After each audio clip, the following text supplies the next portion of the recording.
বলেন আমরা আমরা Bangladeshi. We don't care anybody. যারা নাইবারিং কান্ট্রি আছে তাদের সকলকে আমাদের প্রয়োজন, আমাদের প্রোডাক্ট আনতে হয়। আমি আপনার সাথে একমত, কিন্তু ওনাদের আমাদের প্রয়োজন আছে কিনা ইসলামের ইতিহাসে নজির আছে। রাসূল আকরাম সাল্লাল্লাহু আলাইহি ওয়াসাল্লাম যখন মদিনা গেলেন, ইসলামী স্টেট ঘোষণা করলেন, উনি প্রতিবেশীদের সাথে চুক্তি করলেন। তারা কি সকলে মুসলমান ছিল? আমাদের উচ্চতলার মানুষরা মানসিকভাবে প্রতিবন্ধী। তারা মনে করে বাংলাদেশ একটি ছোট দেশ, এটি স্বাধীনভাবে চলতে পারবে না। সেই জন্যই আমরা একে অন্যকে অন্যের দালালে পরিণত করি। আমরা কখনো শুনেছি জামাত ইসলামী পাকিস্তানের দালাল, আওয়ামী লীগ ভারতের দালাল, বিএনপি আমেরিকার দালাল, কমিউনিস্ট পার্টি বামেরা রাশিয়ার এবং চীনের দালাল। তাইলে জামাত ইসলাম যোগ বিএনপি যোগ আওয়ামী লীগ যোগ বামপন্থী কি হয়েছে? দালাল প্লাস দালাল প্লাস দালাল প্লাস দালাল। তো বাংলাদেশের কে? এই যে রাজনীতির একটি ব্যাড কালচার, এখান থেকে আমাকে উত্তরণ ঘটাতে হবে। আবার সাংবাদিক ভাইয়েরা আমার কথার একটি অংশ যোগ করে যদি বলে দেন জামাত ইসলাম পাকিস্তানের দালাল, কইছি তো কথাটা, কিন্তু আরো তো কইছি। এবং এইটা কইছি কি আমি দালাল কইছি? অন্যরা বলে দালাল। এটা একটু ব্যাখ্যা করে দিলাম, নাহলে কোন বিপদে পড়ি।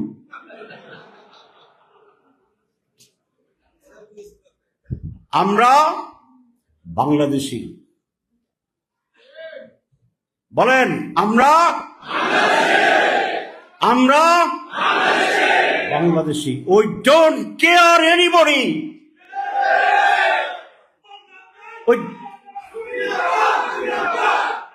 আমরা আল্লাহ ছাড়া কারো কাছে মাথা নত করতে জানি না, জানি না, জানি না। যে আল্লাহকে ভয় করে এবং আল্লাহকেই মানে, তার চেয়ে আর স্বাধীন কোন লোকে পৃথিবীতে হতে পারে না। I care Allah subhanahu wa ta'ala. I don't care anybody. I am the strongest, the latest and full-fledged and independent personality. স্বাধীনতার জন্যে, সাহসের জন্যে, বুক ফুলিয়ে চলার জন্যে, চ্যালেঞ্জ গ্রহণ করার জন্যে, মিথ্যার বিরুদ্ধে লড়াইয়ের জন্যে আল্লাহর উপর ঈমান হচ্ছে অপরিহার্য। আমরা সেই ঈমানে বলিয়ান আছি আলহামদুলিল্লাহ। আমাকে গতকালকে আমেরিকায় এক বিশাল মহাজ্ঞানী মানুষ দেখা করতেছিলেন, বুদ্ধিজীবী। বুদ্ধিজীবী শব্দটা কিন্তু খারাপ। জীবী অর্থ কি? চাকরিজীবী মানে চাকরি করে খায়, নাকি কৃষিজীবী কৃষি করে খায়।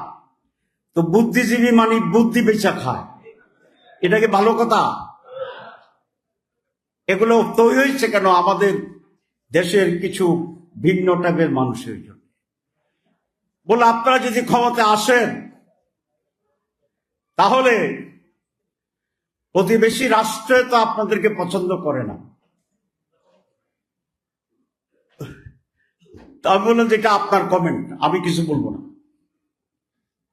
সব কথা বলা কি সব সময় সঠিক? সব কথা সব সময় বলার প্রয়োজনও হয় না। আবার সব কথা সব সময় না বললেও চলে না। এটাই হচ্ছে উইজডম, বিজ্ঞতা। জানা বুঝা কখন কোন জায়গায় আপনাকে আঘাত করতে হবে, কখন কোন সুইচটি আপনাকে টিপতে হবে। শীতকালে প্রচন্ড শীতের সময় লাইটের বাতি টিপতে গিয়া যদি ফ্যানের বাতি টিপা দেন, এটা কি উইজডম হবে? আর বাড়ালাম না। এই যে মনস্তাত্ত্বিক দুর্বলতা উচ্চ পর্যায়ের লোকদের, যে এটা না হলে পারবেন কিনা, ওটা না হলে পারবেন কিনা, আমি ওনাকে বুঝালাম যে আমাদের যারা নাইবারিং কান্ট্রি আছে তাদের সকলকে আমাদের প্রয়োজন, আমাদের প্রোডাক্ট আনতে হয়। আমি আপনার সাথে একমত, কিন্তু ওনাদের আমাদের প্রয়োজন আছে কিনা, কম হোক বেশি হোক, এ ব্যাপারে আপনি কি বলেন? বলে তাও আছে। তা আমারও আপনাকে প্রয়োজন, আপনারও আমার প্রয়োজন, তাহলে প্রয়োজন তো দুইটাই। তো তাহলে তো আমি সমান সমান থাকতে পারি, কি পারি না? এই মানসিকতা থাকলেই তো আপনার সমান। মালদ্বীপ বাংলাদেশের চেয়ে কত গুণ বড় জানেন না? কারা কারা এটা বলে? সবাই আমরা জানি। তো মালদ্বীপ কি বাংলাদেশের চেয়ে বড়? মালদ্বীপের জনসংখ্যা কি আমাদের চেয়ে বেশি? আমি মালদ্বীপ গিয়েছিলাম। তো মালদ্বীপ কি আছে পৃথিবীতে না মুছে গেছে? আছে। তো কেমনে আছে? হেরা কিছু কিছু জিনিস করছে না, কাজ টাজ বলছে না আপনাদের দরকার নেই, বলছে। তো মালদ্বীপের মতো কয়েক লক্ষ মানুষের দেশ যদি মাথা উঁচু করে দাঁড়াতে পারে, হোয়াই নট দি বাংলাদেশ? 18 কোটি মানুষের দেশ, আমরা স্বাধীন মাথা উঁচু করে দাঁড়াতে পারবো না কেন? ইসলামের ইতিহাসে এই নজির আছে। রাসূল আকরাম সাল্লাল্লাহু আলাইহি ওয়াসাল্লাম যখন মদিনা গেলেন, ইসলামিক স্টেট ঘোষণা করলেন, উনি প্রতিবেশীদের সাথে চুক্তি করলেন। তারা কি সকলে মুসলমান ছিল?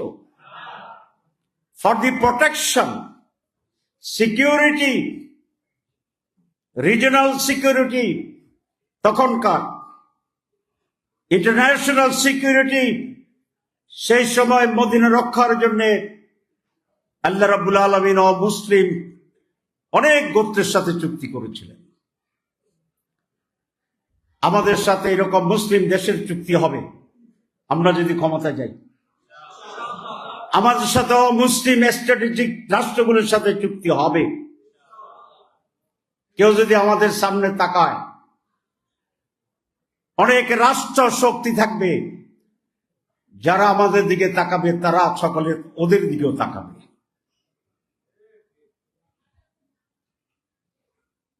এখন পৃথিবী ইজ এ ডট, আগে তো বলতাম তালু, তাই না? প্রথমে বলো তো ওয়ার্ল্ড ইজ এ ভিলেজ, একটা গ্রাম। আপনারা শুনছেন নিশ্চয়, আপনাদের কাছ থেকে শুনি তো আমরা শিখি। আমেরিকার আপনারা সব বলেন, আমরা শিখি।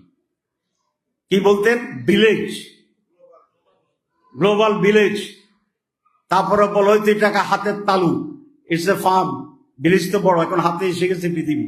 আর এখন বলে ওয়ার্ল্ড ইজ এ ডট, এখন একটা ডট হয়ে গেছে। বলেন না, বলেন না আপনারা? কদিন পরে কি বলবেন? আর এটাতে আর কোনো ডিফারেন্স নাই আর কি, সব ডটে উঠে যাবে। World is moving towards that, nobody can it another one. খাইয়া ফেললেও কোনো ভুলে তার পরিণতি দুই রকম হবে। যদি একটু বড় সাইজ হয় তাহলে বাঘের গলায় কাটা বিধিবে। হাড়, বাঘের গলায় হাড়ের কথা শুনছেন না শুনেন নাই? গাল থেকে গিলবে, কিন্তু গলায় গিয়া হাড় আটকে যাবে। আর যদি ছোট হয় পেটে পৌঁছে যাবে, হজম হবে না। আপনাকে কিছু খাইলেন, হজম হচ্ছে না, অস্বস্তি, এটা ভালো না একেবারে না খাইলে ভালো হইতো?